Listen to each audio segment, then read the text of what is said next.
Dans la crise mondiale des années 1930, la France est un moment restée comme un îlot préservé.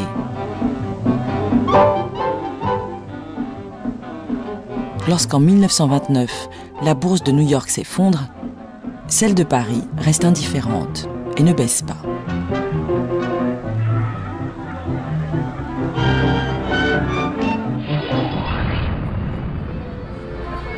La France est encore un pays très agricole. Ses échanges commerciaux se font surtout avec ses propres colonies d'outre-mer. La crise financière mondiale qui frappe à New York, à Berlin et à Londres semble l'épargner. Et Paris reste surtout aux yeux du monde le symbole de la joie de vivre à la française.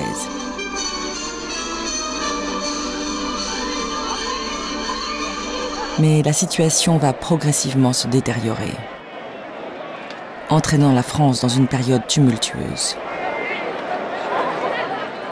La crise mondiale finit par rattraper l'économie française. Des entreprises font faillite. Le chômage progresse lentement, mais sûrement. Et une grande partie de ces chômeurs ne reçoit aucune allocation. À partir de 1933, les marches de la faim se développent dans le pays. Crise économique, mais aussi crise politique. La Troisième République, avec son régime parlementaire, est contestée. À la Chambre des députés, les forces de droite et de gauche sont alors presque égales. Mais le plus grand parti d'opposition de gauche, la SFIO, socialiste, se tient à l'écart des gouvernements. Plus à gauche, le Parti communiste français prend alors pour modèle l'Union soviétique de Lénine et de Staline. Et à droite se développe une multitude de groupes et de ligues, comme les Croix de Feu, les Camelots du Roi ou l'Action française. Ces mouvements sont unis par leurs valeurs nationales et souvent autoritaires, mais leurs programmes varient. Ils sont parfois en faveur de la République, parfois royalistes, ou même parfois proches du fascisme.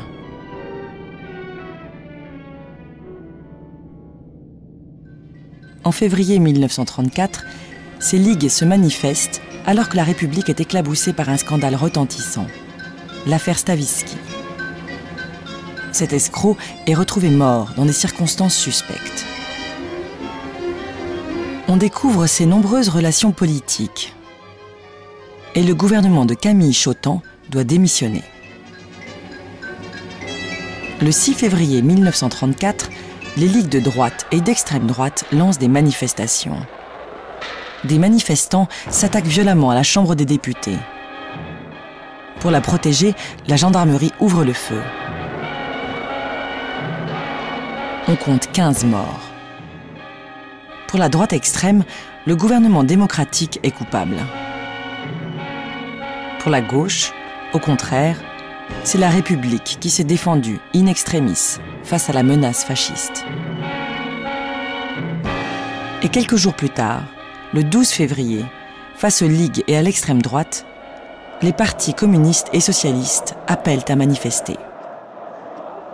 Les deux partis ont en fait de mauvaises relations, mais dans la rue, leurs sympathisants, près de 4 millions, se rejoignent.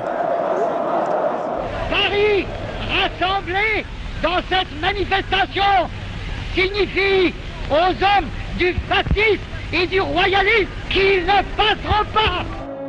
En prenant la parole ce jour, le dirigeant socialiste Léon Blum se pose en leader d'une gauche qui pourrait s'unir.